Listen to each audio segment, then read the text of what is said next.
Bladesmiths, welcome to the Forge. This is where things get exciting. You'll be using this. Your first round challenge is to cut, saw, or disassemble from this car all the materials you need to forge a blade of your own design in your signature style. The blades themselves must fall within the following parameters. The length of the blade, not including the tang, must be between 9 and 11 inches. The overall length of your weapon must not exceed 22 inches. Good luck, bladesmiths. You'll need it. Your time starts now. I'm regretting my decision to use the coil springs and forge welding them together. Son of a... I just keep seeing little problems with it. I think I'm going home.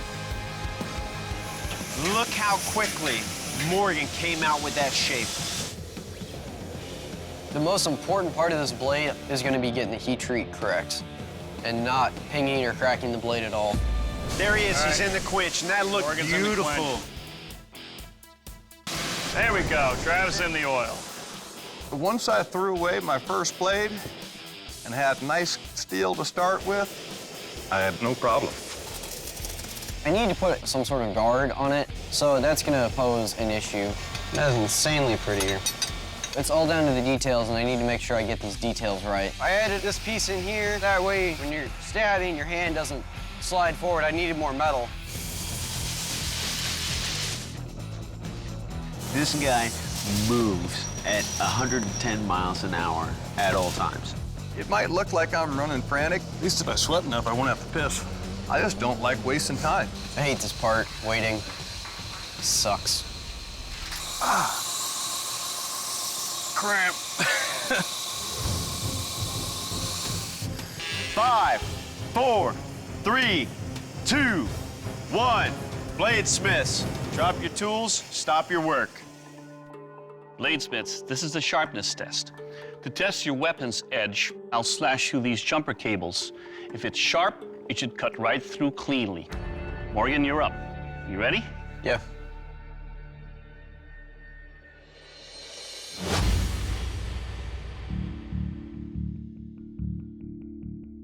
Well, Morgan, your edge held. It cut cleanly through the cable, but your handle's a little on the skinny side, kind of rolls on the hand. But nonetheless, it will cut. Good job. Thank you. Travis, you're up. Ready? Yep.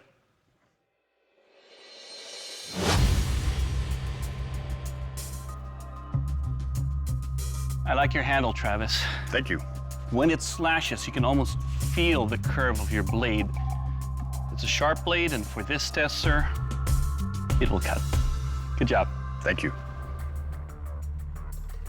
Morgan, Travis, congratulations. You're both moving on to the final round. Oh, yeah. The Viking sword. It must be a working version of that deadly weapon. Good luck, bladesmiths.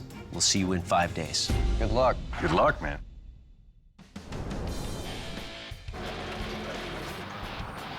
I kind of rummaged through the farm scrapyard.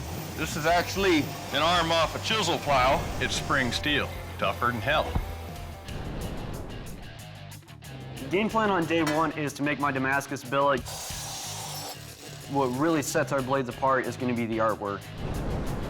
I figure if I'm going to make a Damascus billet, I might as well make it complicated and look nice. Normally, we've got like 2 guys that do this. Everything's lightening up, and everything's coming in straight. So I'm gonna dangle it in the forge and quench it once. I don't know what's gonna happen here. And I don't know what the forge is gonna do in the vertical position. And I don't know if I can get an even heat. All right, here we go. Dun, dun, dun. If I have an uneven heat, it'll cause my blade to warp when I quench. Or it'll heat treat unevenly, which will produce soft spots in my blade. This is a make or break moment for any blade. There's always stuff that goes wrong. Ooh.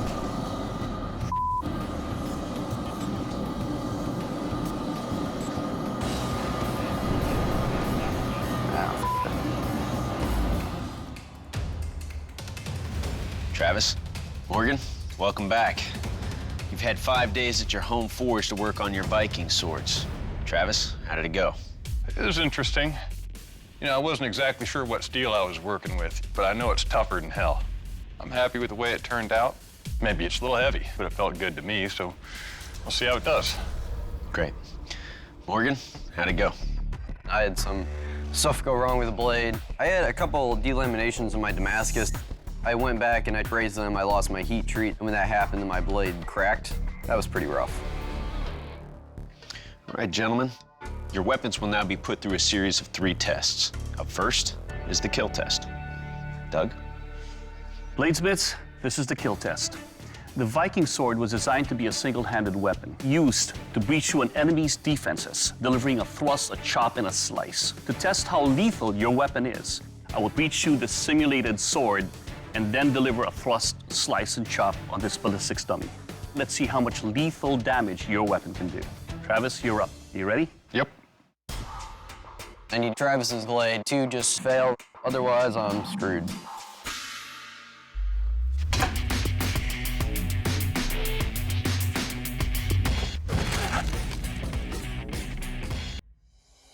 Well, Travis, you weren't kidding when you said it was a little bit heavy. Recovery's a little bit difficult, but once you get it going, the sharpness of your edge definitely will cleave through anything in its path. If you had a little bit more weight in the back over here, that would have really definitely counterbalanced the blade. But nonetheless, that's a beautiful looking sword. This, sir, will kill. Thank you. Morgan, you're next. You ready? Yep. Let's do this. All right.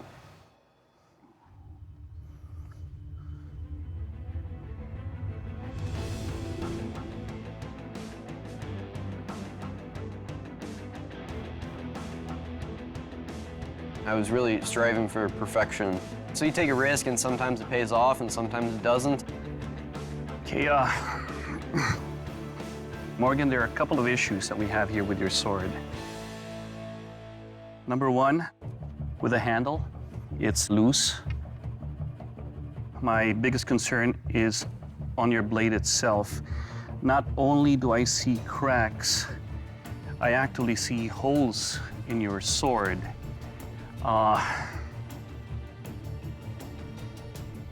Morgan, due to the issues you have with your blade, for safety reasons, we will not be able to test your sword.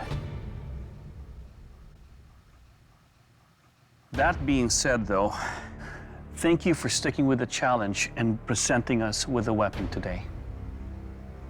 Gentlemen, because we cannot test Morgan's sword, we will not move forward with any other weapons tests.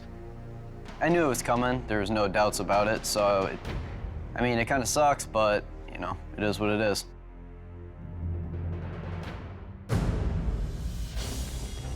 Morgan, Travis, you had 5 days at your home forges to create your own version of a Viking sword, and you both made valiant efforts. Travis, congratulations. You are the Forged in Fire champion. It's been fun, man. Yeah. Morgan, I'm sorry, you did not make the cut. Morgan, you're one of the youngest smiths ever to grace this forge. But despite that, you showed so much maturity from round 1, where you fell behind, and made it all the way to the finals. Morgan, please surrender your weapon. Morgan, thank you. Thank you. Definitely think. Yeah, I definitely agree with the decision. You know, I didn't win, but it's a pretty good feeling to know that I can make it this far and I'm not that little kid in the backyard tinkering around anymore. Travis, congratulations. You are the Forged in Fire champion. It really tests a person's ability to adapt under fire.